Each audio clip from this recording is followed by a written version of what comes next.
I have finished, finished revamping my Dofuku jacket.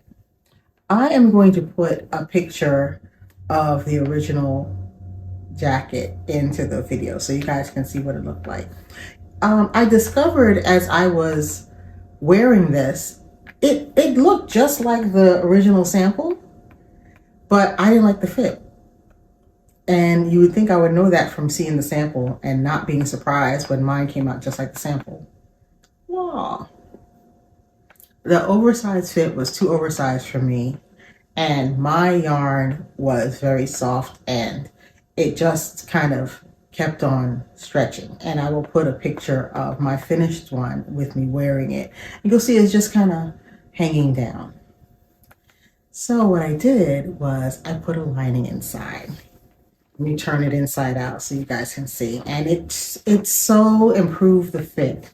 I can't tell you how pleased I am with how the jacket fits now. So here it is, turned inside out so you can see the entire lining.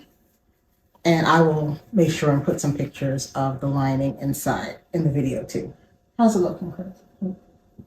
There you go. Now you can't see either of us, but you can see the jacket. So how I installed this lining was I cut rectangles out of my fabric and I quilted each rectangle to each section of the jacket separately. So I had two fronts and a back and I didn't disassemble the jacket. That notion caused a lot of distress in a lot of places. And I did disassemble it because I had picked up the edging and I didn't want to have to rip out the edging and knit it again. So the major pieces of the jacket, I just kind of sewed the lining to it. And I started from the center of each piece and I left about 2.5 inches at each edge completely unsewn. So that part is still a little loose. And then as I finished quilting in each piece, I overlapped front over back and just did a flat fell seam to make a nice neat. Because you were worried about that when you saw it. You were like, hey, were you planning to close that up? So you did that on the machine, or you ended up doing it by hand? I ended up doing it by hand because it was easier. It was easier to do it by hand because it would have been hard. I'm not really sure how you were going to hold that under the machine. Yeah. I was all kinds of dubious about this project. I really was. I'm glad it turned out well. No stitching shows through on the front. And that's the other advantage of doing it by hand. And it's still kind of flexible, but the fabric is no longer stretchy like a knit fabric would be. But it still flexes and moves with me, and it supports the jacket so nicely. I'm going to put in a picture of me wearing it so you guys can see. It just sits better, it hangs better, it doesn't fall off my shoulders anymore. Now, what got a little complicated was the sleeves, because a sleeve is a tube. So I did end up having to undo the seam of the sleeve. And it went great on one sleeve and went terribly on the other.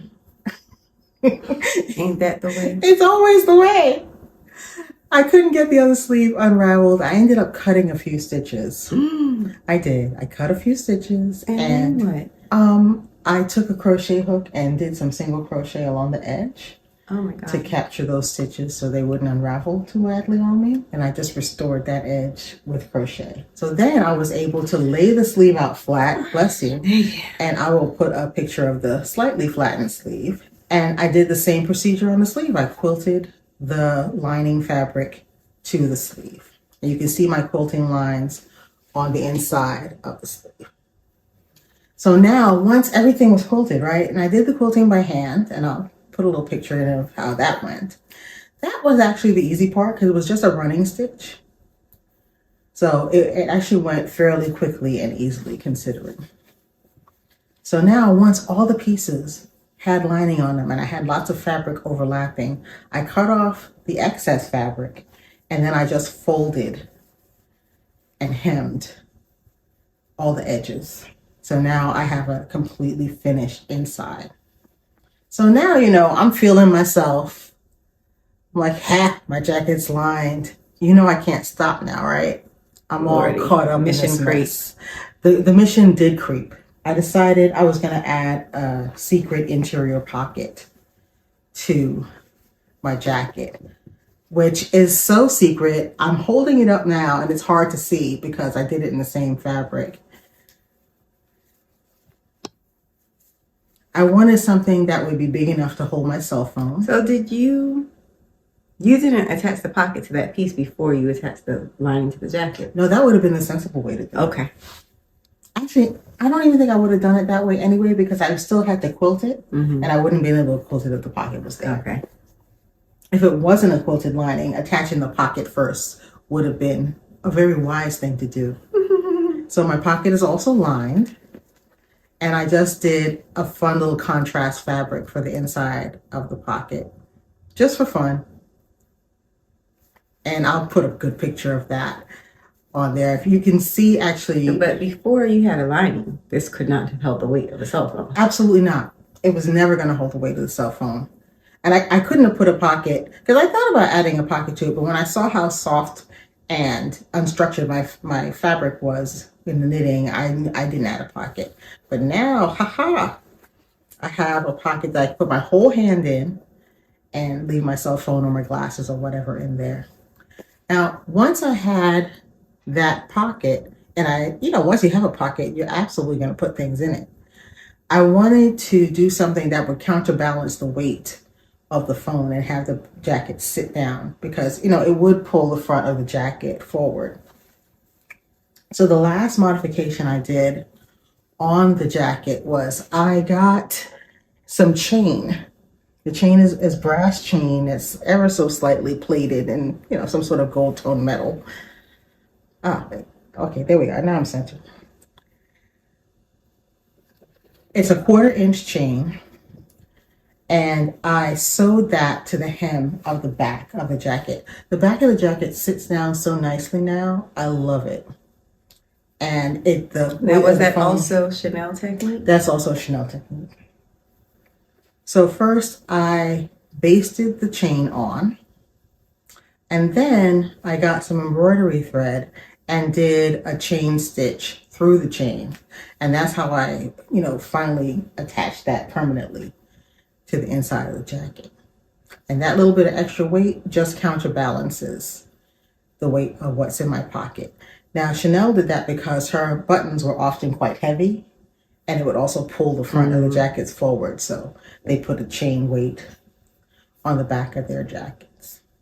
If I needed more weight, I could just put another row of chain if I wanted, or get a heavier chain to begin with. But I am what were their buttons made out of? Sometimes they made them themselves, or they could be made out of stone or metal, anything. And they often did buttons where they made them out of fabric that was heavily embellished with trim that matched the rest of the jacket. So they could get a little heavy, especially when there's like 3 or 4 of them down the front of the jacket. And that way the back of your jacket won't rise up. It's something you can do to any jacket that you find that is having that issue. Just weight the hem, either all the way around or just in the back. And that should pull it down because it sits so straight. And I will have a picture of the back sitting straight like a little soldier. I'm so happy with it.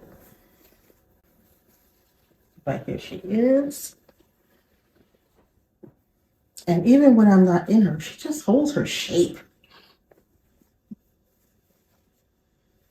It's like a whole different jacket now. It is. It sits different. It fits different. So let me give you guys some caveats about this.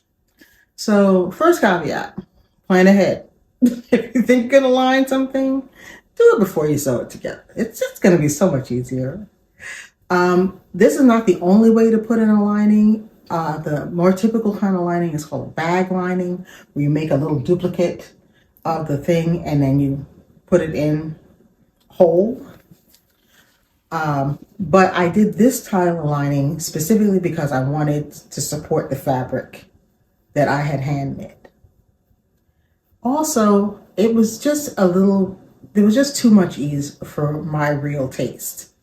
And I'm going to flash that picture of the original and my original version of it too. And you'll just see it's just too big and droopy. Now, what this style of lining does too, it's going to suck your garment in.